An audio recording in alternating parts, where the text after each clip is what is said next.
Jonas capítulo 1, a leitura até o verso 16. Jonas capítulo 1, vamos à leitura do verso 1 até o verso 16. Mas nossa exposição hoje pela manhã será do 7 ao 16 e à noite só o verso 17.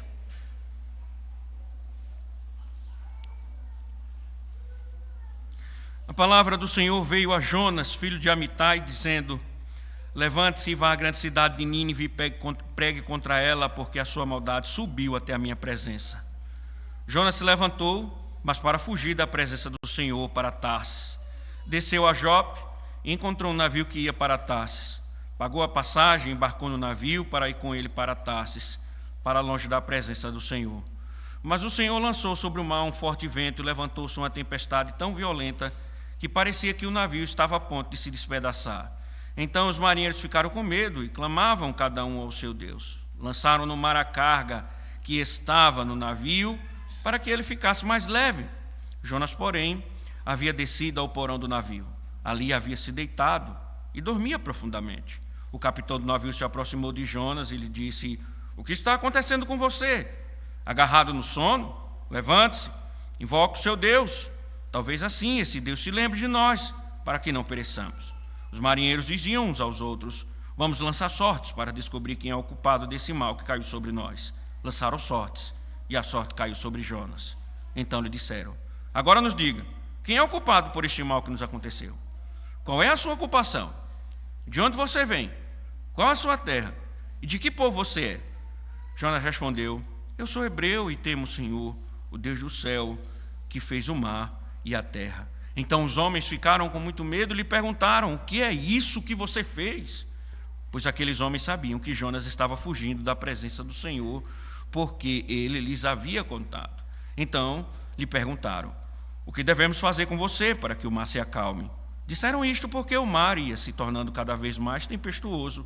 Jonas respondeu: peguem-me e me lancem no mar, então o mar ficará calmo, porque eu sei que por minha causa esta grande tempestade caiu sobre vocês. Em vez disso, os homens remavam, esforçando-se para alcançar a terra, mas não podiam, porque o mar ia se tornando cada vez mais tempestuoso contra eles. Então clamaram ao Senhor e disseram: ah, Senhor, rogamos-te que não nos deixe perecer por causa da vida deste homem, e não faças cair sobre nós este sangue inocente, porque tu, Senhor, fizeste o que foi do teu agrado. Em seguida, os marinheiros pegaram Jonas e o lançaram no mar, e a fúria do mar se acalmou. Então esses homens temeram muito o Senhor, ofereceram sacrifícios ao Senhor e fizeram votos. O Senhor ordenou que um grande peixe engolisse Jonas, e Jonas esteve 3 dias e 3 noites no ventre do peixe. Senhor, é a tua palavra revelada, Senhor, que agora será proclamada. Mais uma vez, que privilégio, Senhor, ser o porta-voz, e que assim seja, Senhor, que sejam tuas palavras, palavras de vida, alegres palavras de vida, Senhor, para nos vivificar, para nos animar, para nos corrigir, para nos orientar segundo a tua vontade. Que teu Espírito, Senhor, nos liberte da nossa ignorância, assim, ó Deus, no momento que estiveres falando conosco, e seja o nosso auxílio, ó Deus, para a glória do teu santo nome. Amém. Poder sentar, irmãos.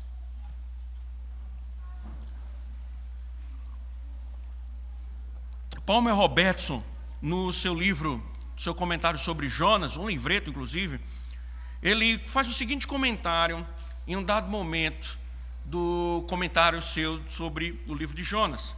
Ele diz que o nome de Deus por vezes é blasfemado por muitos cristãos devotos, aqueles que são aparentemente mais devotos.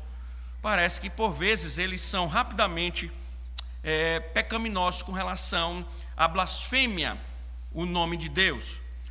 E se pensarmos, irmãos, claro, isso acontece de muitas maneiras. E, por exemplo, essa semana um convite de certa igreja que eu acabei vendo na internet continha a seguinte frase: venha sentir a presença de Deus. Parece um convite muito belo, mas sentir a presença de Deus, Irmãos, sabemos muito bem que no nosso contexto, no nosso mundo contemporâneo, principalmente um mundo evangelical e pragmático, as coisas elas funcionam assim para muita gente. A ideia do sensitivo, eu preciso sentir para que de fato aquilo seja verdadeiro, tem que mexer em algum sentido com as minhas emoções, eu preciso sentir alguma coisa. E aí isso tem permeado a vida de muita gente. Quem aqui já não ouviu pessoas dizerem assim: eu não sinto que Deus está querendo que eu faça tal coisa, eu não sinto que Deus quer que eu tome tal atitude. E as decisões, ou até mesmo a vida, de uma forma geral, é simplesmente um apanhado de ações fundamentadas em eu estou sentindo, eu estou pensando, eu estou achando. E essa é uma forma, irmãos, como John MacArthur ou o próprio Palmer Robertson diz, essa é uma forma de blasfemar contra Deus. Por quê? Porque em que momento as Escrituras dizem que os nossos sentimentos são seguros?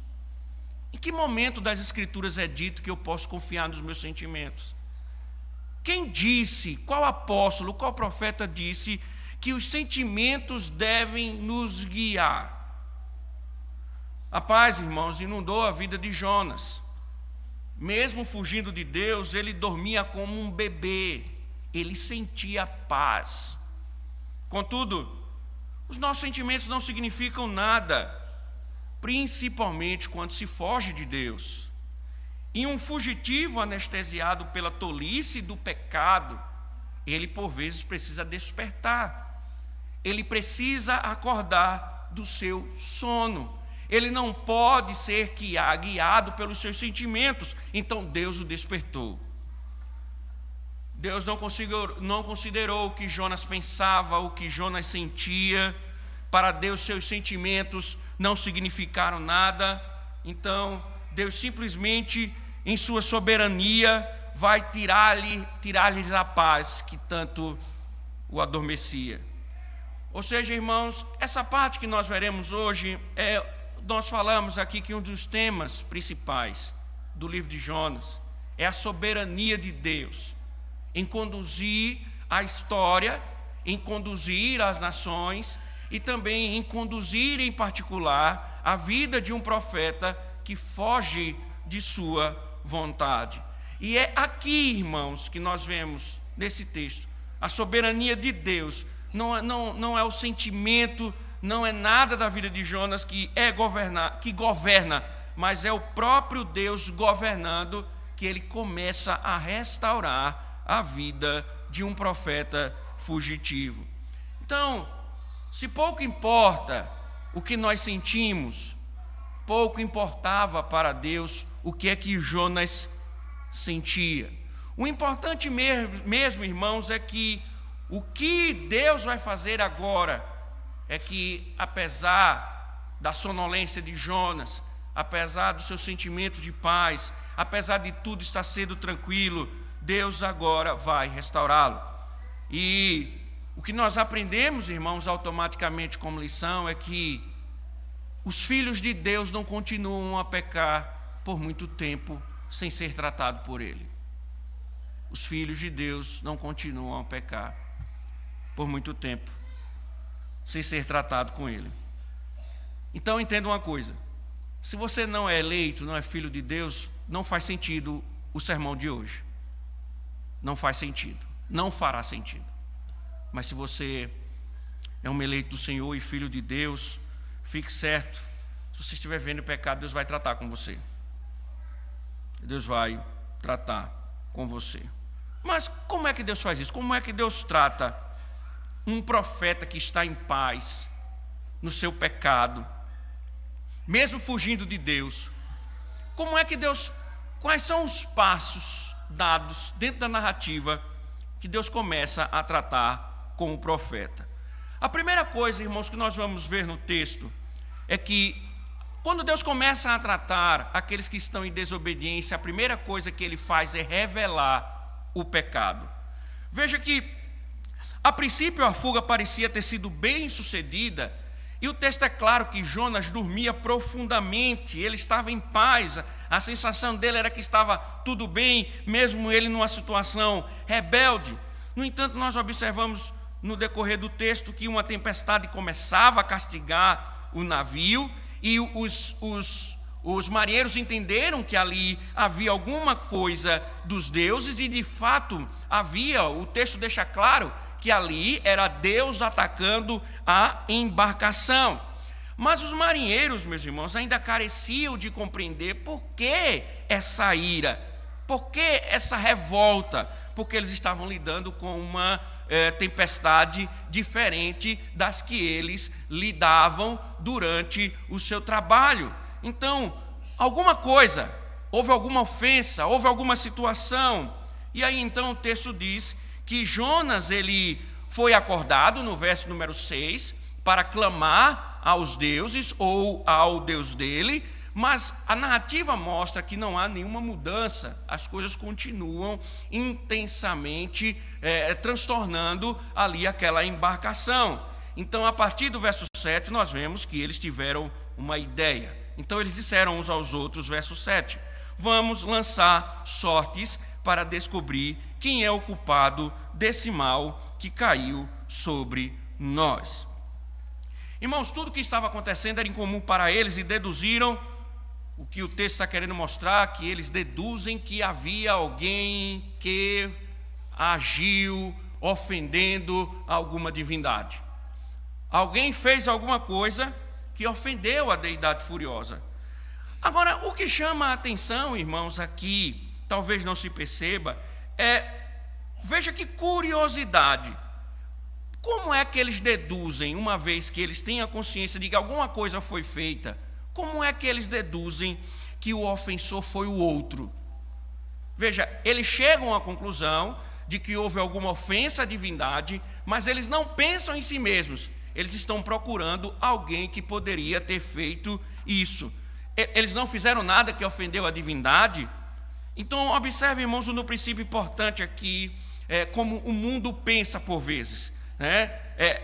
O mundo pode entender por vezes que fizeram ou que fez algo de errado, mas o mundo ele não eleva o nível a tal ponto de achar que fez ou que praticou uma ofensa contra Deus. Eles podem até entender que erraram algumas vezes, mas não é nada ofensivo. Geralmente a culpa é dos outros. A culpa é dos outros. A síndrome de Lula, com o termo economia, né? A culpa sempre é do empresário, é sempre do indivíduo que tem uma microempresa. Nunca é culpa do governo, nunca é culpa do sistema, né, do nosso governo, mas sempre é culpa dos outros.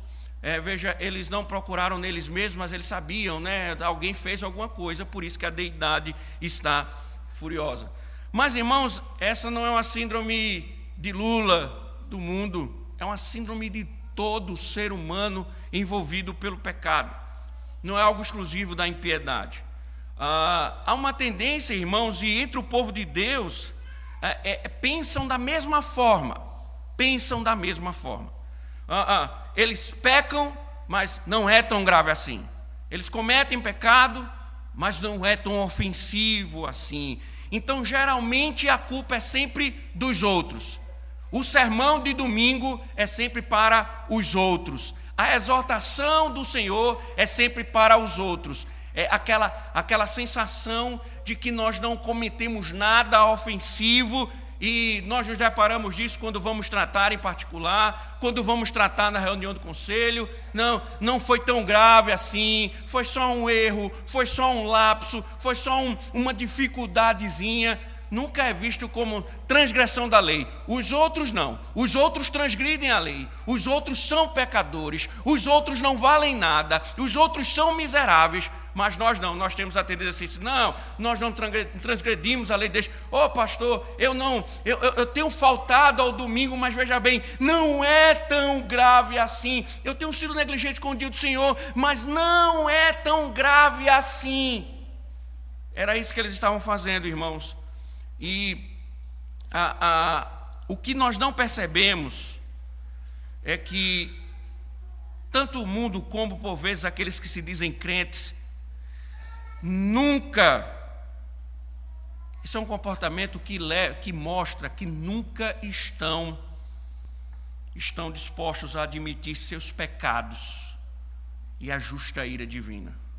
Isso acontece porque não há essa defesa, é que ali falta a disposição para admitir o pecado. Falta disposição para admitir o pecado. Ou seja, irmãos, tanto Jonas e sua situação, como os marinheiros, refletem essa insensibilidade. A deidade furiosa atinge o barco. Quem foi que fez? O que foi que fizeram? Nós não fizemos nada, temos que procurar o culpado disso. E Jonas estava lá, mas ambos estão no mesmo barco. Não estão dispostos a admitirem os pecados e que a ira de Deus é resultado dos pecados. Que a deidade estava atingindo o barco porque ele estava julgando os pecados. E nós não queremos, por vezes, acusamos os outros, dizemos que os outros são os pecadores de fato, porque nós não estamos dispostos a reconhecer que nós é que temos transgredido a lei de Deus. Isso é importante, irmãos. E é nessa tentativa, eles querem uma resposta. Eles querem. Só que a providência está guiando tudo, tanto para eles como para Jonas. E eles de fato encontraram. O texto diz que eles lançaram sortes, ou dados, no hebraico diz que é dados. Eles lançaram sortes ou dados, mas tanto faz sorte ou dados, porque esse era um método comum do mundo antigo para a adivinhação. No entanto, o texto não tem nada de sorte. Quem pode enxergar no texto simplesmente sorte? O próprio Salomão diz que não existe sorte. A sorte se lança no regaço, mas do Senhor procede toda a decisão. Provérbio 16, 33.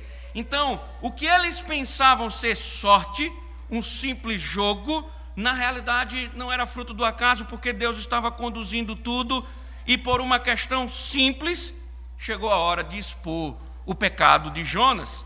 E aí eles lançaram sortes, e a sorte caiu sobre Jonas. Se para eles era sorte, para Jonas foi um baita de um azar. Talvez, como nós observamos, ele não estava preocupado muito com aquilo. Afinal de contas, ele estava em paz. Mas, irmãos, essa paz logo acabou quando os dados foram lançados. Agora, as coisas estão vindo à tona. O problema é Jonas. O problema, de fato, é Jonas. E o sono virou pesadelo. E a anestesia passou. Os seus sentimentos pouco importaram. E agora está claro, o problema da ira de Deus é o pecado de Jonas. Irmãos, por quanto tempo os filhos de Deus conseguem permanecer tranquilos enquanto fogem de Deus? Por quanto tempo? Dias, meses, anos? Difícil dizer. Mas uma coisa é certa, irmãos, esse é um modelo. Deus revela o pecado. Deus revela o pecado. Uma das coisas que Deus faz, irmãos, quando vai tratar com os seus, é trazer à tona o pecado. Talvez não venha por um jogo de dados, ou quem sabe via tempestades tropicais, mas o que o texto está mostrando, irmãos, é que Deus agora está perseguindo Jonas. Deus agora está indo ao encontro de Jonas. É o próprio Deus que mirou Jonas. E agora tudo vai ficar claro. Tudo vai ser esclarecido. Tudo vai ficar diante dos olhos de todos. Isso mostra, irmãos, quando Deus mira alguém, quando Deus mira o seu filho, quando Deus mira aqueles que Ele quer tratar, tudo vai ser esclarecido. E é nessas horas, irmãos, que os sentimentos não valem de nada. As nossas sensações, o que nós achamos, o que nós pensamos, o que nós sentimos, não valem de nada. Simplesmente nada. Porque é isso que Deus faz quando quer tratar alguém. Ele expõe tudo. Jonas estava lá dormindo, é ele. A sorte caiu sobre ele. Tudo está claro agora. É o pecado de Jonas. Ele está ali desobedecendo ao Senhor. O problema é ele. Irmãos, se ele está querendo tratar você, pode esperar. Ele vai expor o seu pecado. Ele vai expor o seu pecado. Está tudo escondido. Porque às vezes nós somos, irmãos, hábeis na tarefa da hipocrisia. Nós somos hábeis na tarefa do farisianismo. Nós conseguimos, com maestria, administrar as nossas máscaras. E nessa laúça, nesse carnaval de interpretações, nós continuamos dormindo, como se nada estivesse acontecendo, e tudo dando certo. Pode aguardar, irmãos. Vai se levantar uma tempestade e a providência cairá sobre você. E a providência cairá sobre você. A grande questão, irmãos, é como reagir a isso. Como reagir a isso? Como você reage a isso? Você se prostraria, Deus deixando evidente o seu pecado, ou você aceitaria com humildade? Veja, alguns ficam com raiva quando são descobertos, outros seguem em fuga para encontrar um lugar melhor para que não seja mais visto. Tentam de alguma forma, irmão, mesmo expostos, fugir ou encontrar um pecador maior do que eles. Então, há sempre uma tendência daqueles que não estão arrependidos diante do Senhor buscar uma fuga. Há sempre uma tendência daqueles que não são eleitos de Deus, quando são descobertos em seus pecados, quando os pecados estão em evidência, há uma tendência clara de fugir. A coisa mais fácil hoje em dia é mudar de igreja. Quando o confronto acontece, pensa-se logo, vou mudar de igreja. Vou para a igreja tal, para o pastor tal. Há uma tendência disso. Né? E buscar até mesmo uma defesa acusando os outros. E fulano é mais pecador do que eu. Jonas poderia ter dito, irmãos, eu sou o problema? Vocês são pagãos. Vocês adoram falsos deuses. Eu sou o problema? O problema é vocês. Vocês que são idólatras. Vocês que vivem fazendo culto a falsos deuses. E eu sou o problema? A diferença, irmãos, é que quando Deus começou a expor o pecado de Jonas e deixou evidente que o problema era ele, Jonas reconheceu que não era sorte. Ele viu que era o dedo de Deus. Então, se nessa primeira etapa o pecado dele fica em evidência, em segundo lugar, meus irmãos, Deus trata o coração daqueles que estão em paz, fugindo dele, levando-os a confessar. Então Deus agora não só faz com que o pecado fique claro, mas agora ele vai ter que confessar o seu pecado. Veja novamente o verso número 8 ao verso número 10. Então lhe disseram: agora nos diga quem é o culpado por este mal que nos aconteceu. Qual é a sua ocupação? De onde você vem? Qual a sua terra? E de que povo você é? Veja, a sorte caiu sobre Jonas e levantaram inúmeras indagações. Agora chegou a hora da verdade. Chegou a hora da verdade. E os maridos perguntaram: então nos diga, quem é o culpado por este mal que nos aconteceu? Qual é a sua ocupação? E a resposta dele, irmãos, é uma resposta de quem acabara de acordar, não de um sono profundo, fisicamente falando, mas de um sono espiritual. Veja o 9, Jonas respondeu: eu sou hebreu e temo o Senhor, o Deus do céu, que fez o mar e a terra. Como assim, irmãos? Jonas está em desobediência e ele diz: eu temo ao Senhor. Como assim? Fico a imaginar, irmãos, o coração deste homem foi despertado do sono. Agora todos sabem do seu pecado, o seu pecado foi exposto. E é aí, irmãos, o que o texto está dizendo é que o temor dele se acendeu.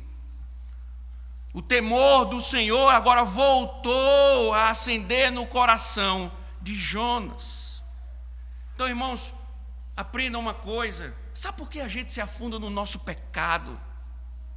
Sabe por que a gente vai fundo no nosso pecado, mais fundo, como se nada tivesse acontecendo, e ficamos adormecidos na alma? Porque falta temor em nossos corações.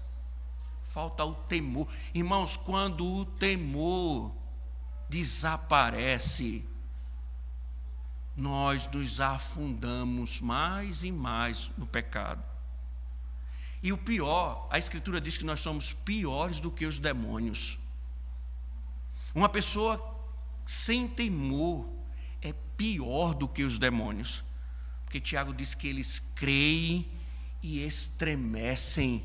Nós entramos no pecado, andamos no pecado e não tememos a Deus.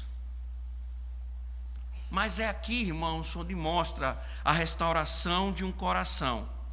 O temor do Senhor começa a ser restaurado.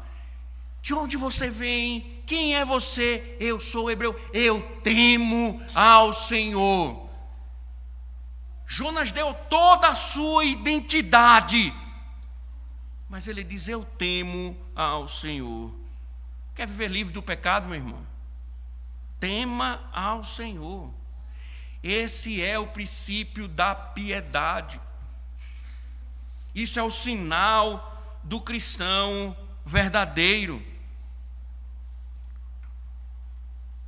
O cristão genuíno, meus irmãos, ele pode andar por inúmeros caminhos, mas ele sempre revelará o temor ao Senhor em um dado momento. Você tem vivido como tem vivido, meu irmão, talvez é porque lhe falta o temor. Você não teme ao Senhor.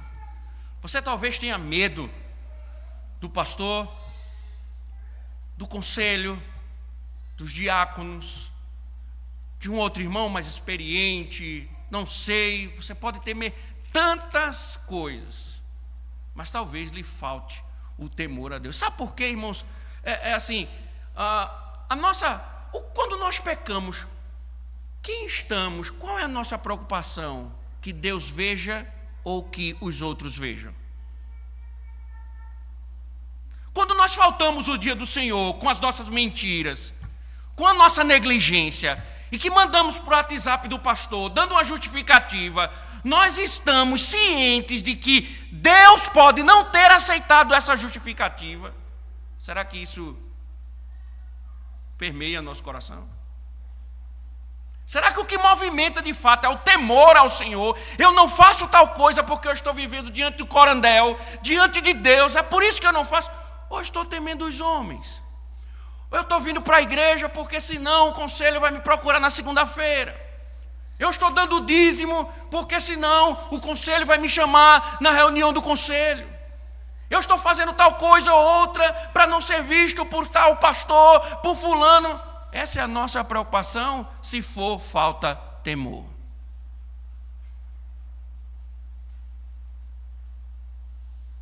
Nós temos medo dos homens, mas não tememos ao Senhor. E um coração, meus irmãos, espiritualmente restaurado começa assim: o temor do Senhor. Você tem temido ao Senhor? Sabe por quê, meu irmão? A voz de Deus não produz mais resultados no seu coração, simplesmente porque você perdeu o temor. Você perdeu o temor. Jonas havia perdido. Fugiu.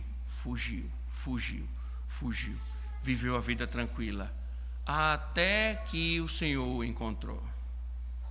E ele disse: eu temo ao Senhor. Agora, note a ironia, irmãos, do texto, porque os marinheiros estavam procurando descobrir a causa do julgamento. E Jonas lhes fala sobre aquele que é o verdadeiro Deus e que está acima de todos os deuses. Ele é criador do céu e da terra, Senhor da criação. O que Jonas está dizendo é: eu sei a causa da tempestade. Foi o Senhor quem levantou. É o dedo de Deus assolando o barco. É Ele quem está julgando a embarcação. É Ele quem tem assolado. Em outras palavras, irmãos, esse texto pode ser muito bem traduzido: é Ele quem está me perseguindo.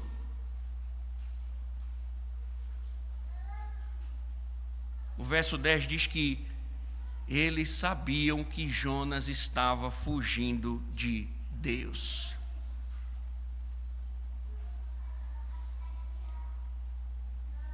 Ele não olhou aquilo como fruto do acaso.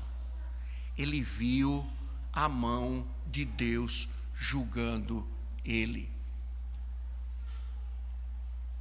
Às vezes as coisas nos acontecem, irmãos, nós queremos buscar respostas naturalistas. Nós queremos encontrar argumentos para justificar certas coisas como se fossem simplesmente ações do acaso. São aquelas enfermidades que nos acometem, são aquelas crises financeiras que nos assaltam, são aqueles problemas da alma, depressão, aquela tormenta íntima, e nós, eu estou passando por isso talvez porque eu estou com desequilíbrio na vitamina B12. Essa tempestade que está caindo talvez seja em razão agora da mudança climática. Então nós queremos ver nas circunstâncias a coisa da naturalista, da ordem comum, da ordinariedade. Mas Jonas viu: o que está acontecendo é o Senhor. Aí você fala para uma pessoa sobre o dia do Senhor, o pastor está lá e diz: estou doente. Olha, irmão, deixa eu dizer uma coisa a vocês, pode ter certeza. Aqueles que vivem doentes e vivem faltando no dia do Senhor, eu tenho orado para o Senhor matar. Porque que vida miserável. Só vive doente no domingo. Eu estou dizendo: Senhor, leve, mate. Mate aqueles que estão doentes, que todo domingo adoecem. Mate, Senhor. É melhor que o Senhor mate e leve para o céu, do que ele ficar faltando todo domingo por causa de doença, e ele enfraquecer espiritualmente e se desviar. Então mate logo ele, que a gente faz uma cerimônia fúnebre, o Senhor recebe ela nos céus, do que ela se desviar. E aí, mas eu fico impressionado porque tem gente que falta o domingo porque está doente todo domingo. Será que não tem o dedo de Deus aí? Será que não tem o dedinho de Deus aí fazendo alguma coisa? Crises e mais crises e outras crises. Não tem o dedo de Deus aí não. Os problemas que você tem enfrentado são coisas ordinárias ou é o dedo de Deus dizendo: tem pecado aí, eu quero ver o pecado que está aí? Jonas disse: é o dedo de Deus. Essa tempestade não é fruto de uma mudança climática. É Deus quem está soprando o vento. É Ele quem está assolando. O meu pecado é a causa disso tudo. Eu estou fugindo de Deus. É Ele, é Deus quem está afligindo por causa do meu pecado. E eles disseram: eles sabem agora que Jonas está fugindo de Deus. Jonas disse: o problema é que eu estou fugindo de Deus. Sabe de uma coisa, meu irmão? A restauração de um coração rebelde, que ergue-se o temor, leva a boca a confessar. Ele para de dizer é o outro. Ele para de dizer o sermão é para o outro. Ele diz: o problema sou eu. Eu estou fugindo de Deus. O problema está em mim. Eu que sou rebelde. Deus tem falado comigo e eu tenho fugido. Deus tem me exortado e eu tenho corrido. O problema sou eu, não é o pastor. O problema não é o conselho. O problema não é a diaconia. O problema sou eu que tenho andado rebelde e Deus está me caçando.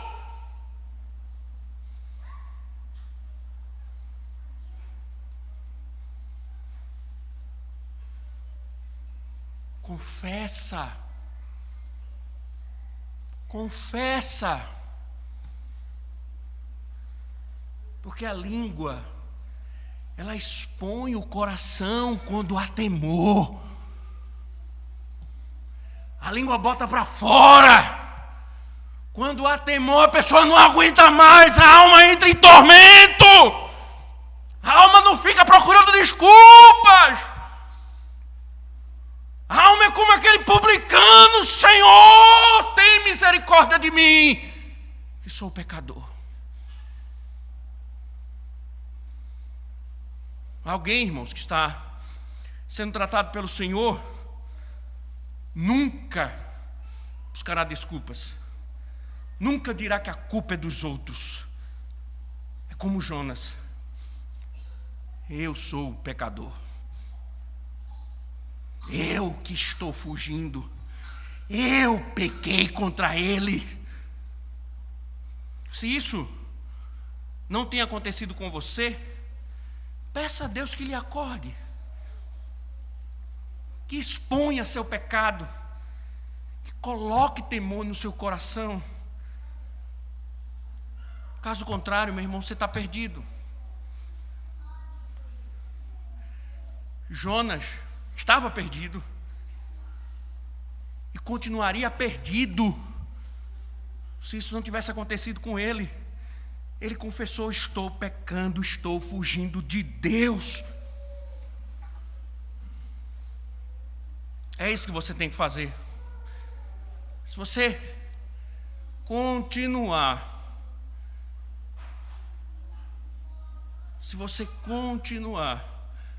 a tempestade não vai cessar. Porque esse é o próximo passo. Porque, irmãos, veja, Deus expõe, Ele confessa, Ele sabe que Ele é o problema, que Ele pecou contra Deus. Mas saber que tem a doença não resolve. Tem que ser tratado agora. O pecado foi revelado, foi confessado, mas ele agora precisa ser tratado. Então, o terceiro passo é que Deus vai tratar o pecado. Você observar, é a mão divina que vem arrancando a máscara de Jonas, revelando o seu pecado, restaurando o seu temor. Mas observe que, mesmo nesse processo, a tempestade não para. Então, os marinheiros apelaram para Jonas. Veja o verso número 11. Ele disse: então lhes perguntaram: o que devo fazer com você para que o mar se acalme?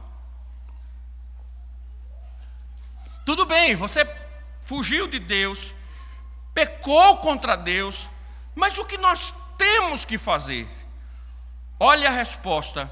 Disseram isso porque o mar se tornava cada vez, veja, em todo esse processo em que eles estão, descobriram que era Jonas, que Jonas confessa que está fugindo do Senhor. Observe que a tempestade foi aumentando mais ainda.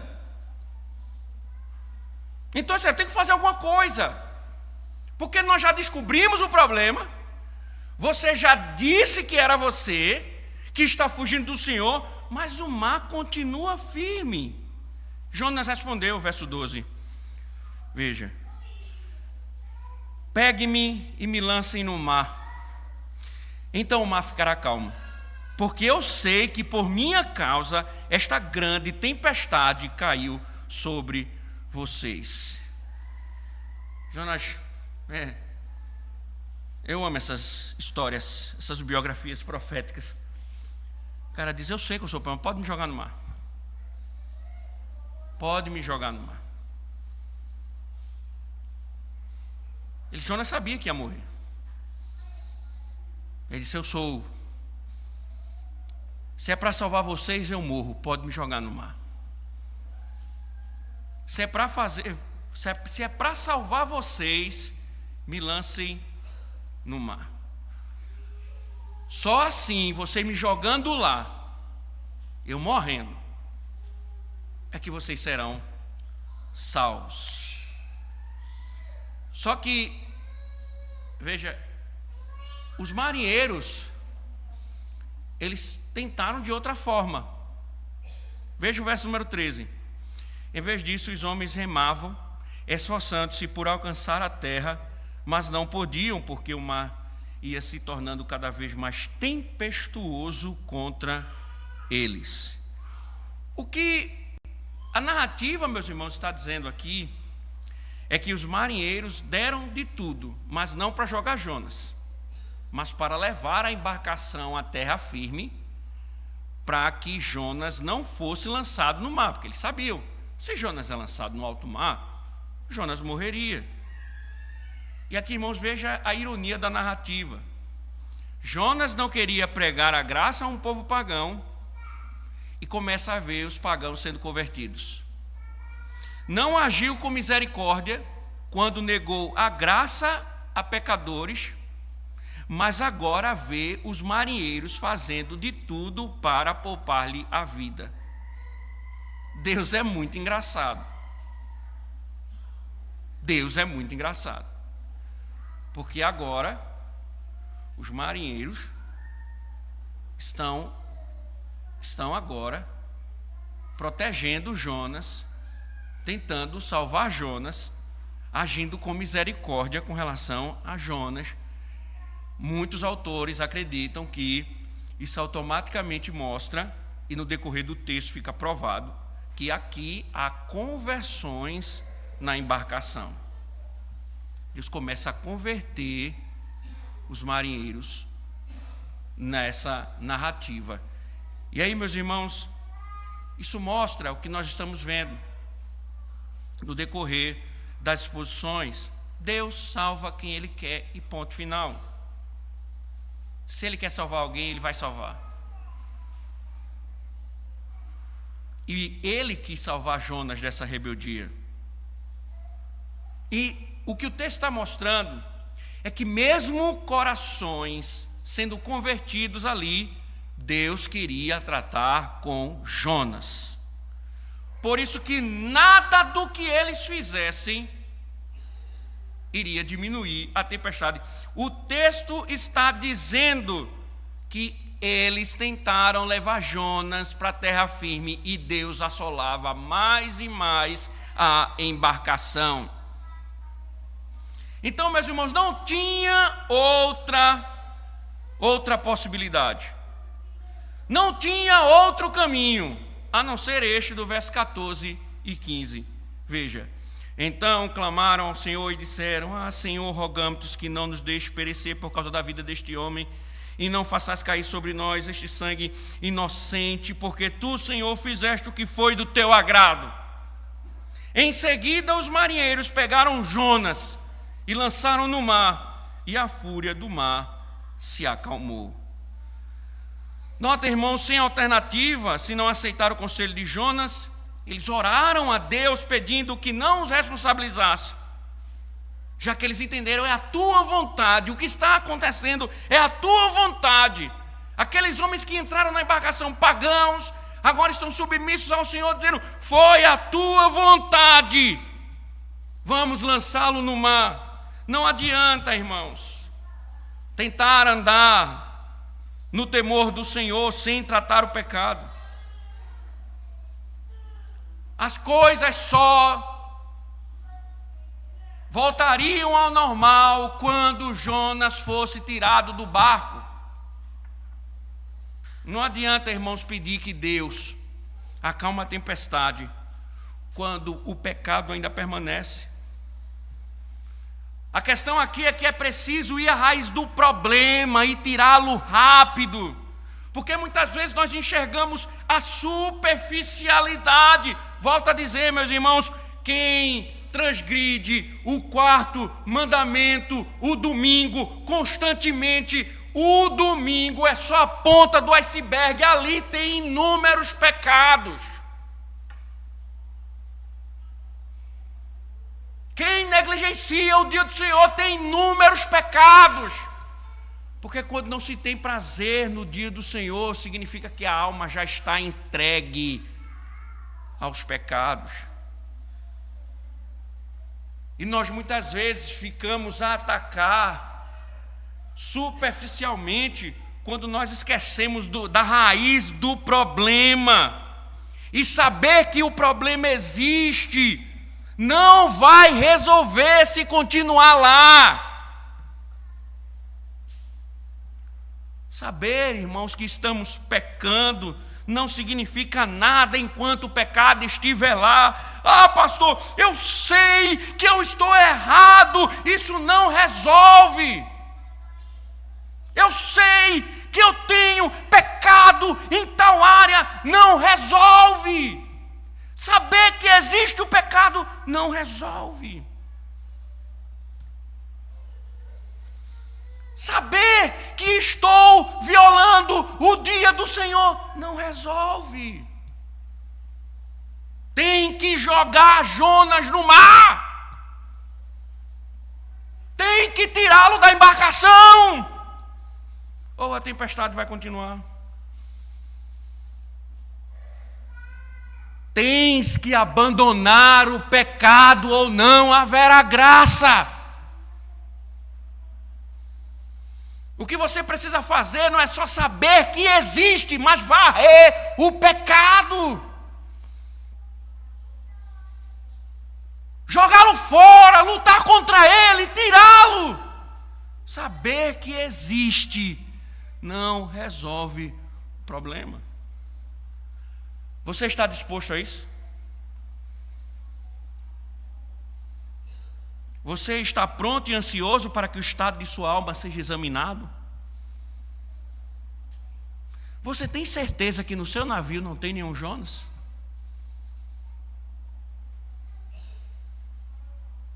Se existir, você dará glória a Deus quando ele for revelado?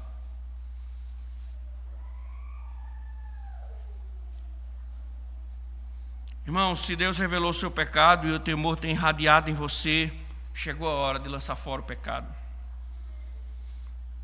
Deixa eu te dizer uma coisa, meu irmão. Enquanto enquanto você não tirar esse pecado, você não terá paz. Você não terá paz. E se você continua e tudo está na paz, é porque provavelmente você não é filho de Deus. Você é só um religioso. Se você tem andado nos seus pecados, eles não estão sendo expostos.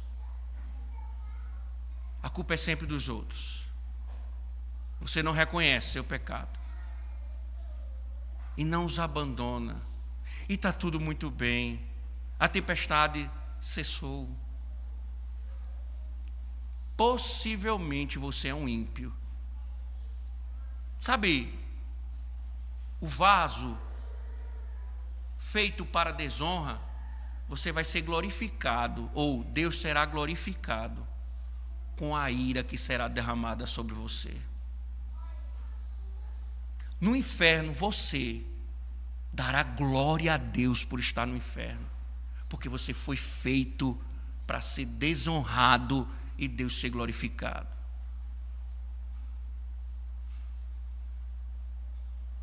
Porque o autor aos Hebreus diz: os que são do Senhor sofrem a disciplina do Senhor.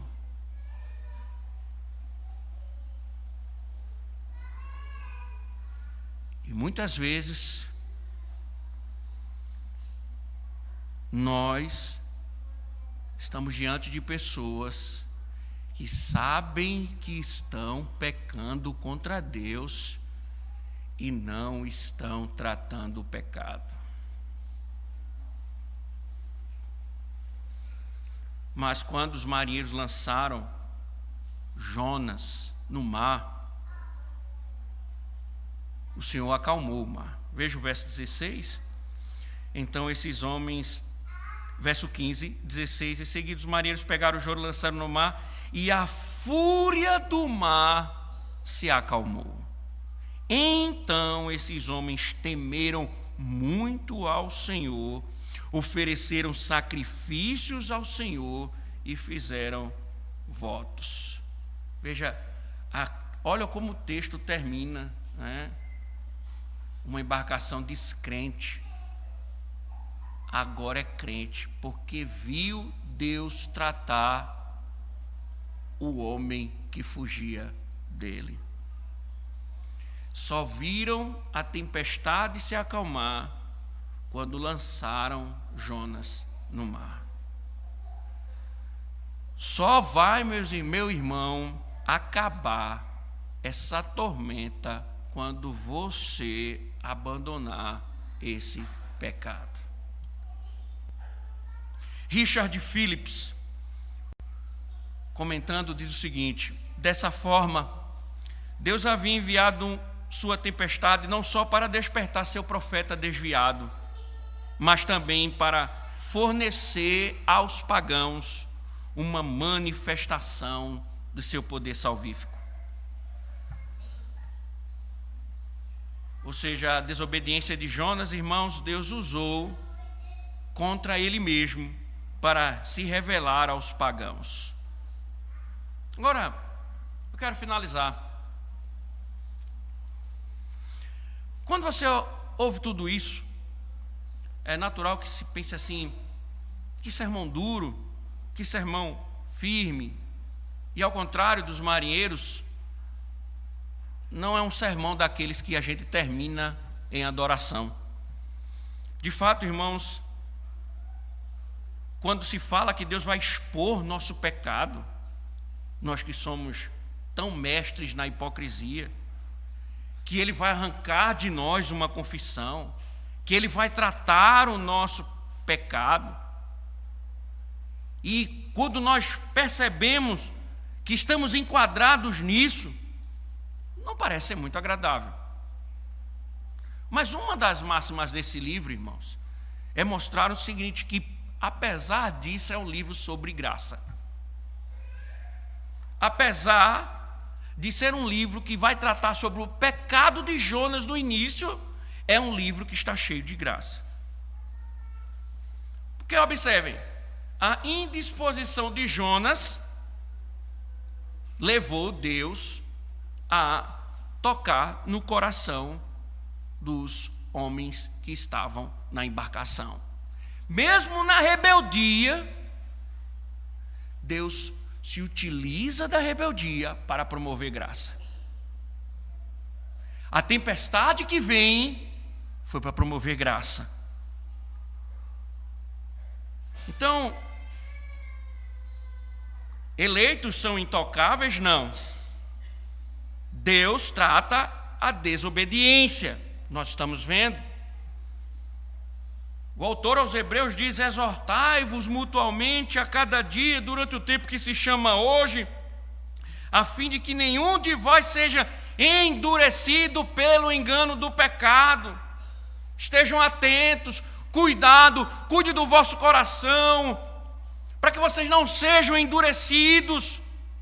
Então uma coisa é certa, meu irmão, se você não quer passar pelo que Jonas passou, cuide do seu coração. Cuide da sua alma, cuide da sua vida, lute contra o pecado, não desobedeça a Deus. Quando Deus disser faça tal coisa, faça. Quando Deus lhe ordenar, se submeta, ande conforme os preceitos de Deus, faça tudo o que Ele diz. Mas onde é que vem a graça, irmãos? É que por vezes nós falhamos e nos sentimos culpados, nos sentimos sem esperança. E talvez Jonas tenha entendido assim: eu estou em desobediência contra Deus, o que me resta então, se não morrer para salvar vocês? Se o problema é eu, pode me lançar. E aí, irmãos, que interessante, porque quando Jonas foi tratar o pecado, ele se sacrifica pela embarcação. A morte dele, de fato, trouxe a paz e dispersaria a ira de Deus. E foi assim que aconteceu. Lançado ao mar, trouxe calma para a embarcação daqueles pecadores. Isso lembra alguma coisa? Isso lembra a história da redenção, irmãos. Foi o próprio Jesus que comparou sua morte à de Jonas. Ele disse: assim como esteve Jonas 3 dias e 3 noites no ventre do grande peixe, assim o Filho do Homem estará 3 dias e 3 noites no coração da terra. Mateus 12:40. Com grandes diferenças, é claro, irmãos. Jonas é lançado ao mar por causa do pecado dele. Mas Jesus recebeu a culpa dos seus em obediência à vontade do Pai. Jonas salvou aquela embarcação quando desceu ao mar. Cristo salvou o seu povo quando desceu ao túmulo. Jonas substituiu aqueles homens. Cristo foi o substituto. Deus perseguiu Jonas até a morte para abençoar aquela embarcação. Deus perseguiu o seu próprio filho para que muitos de toda a nação sob o céu pudessem ser salvos. Então, se você acha muito duro, pense uma coisa: se você ainda não padeceu em seu estado, é porque Deus quer restaurar você.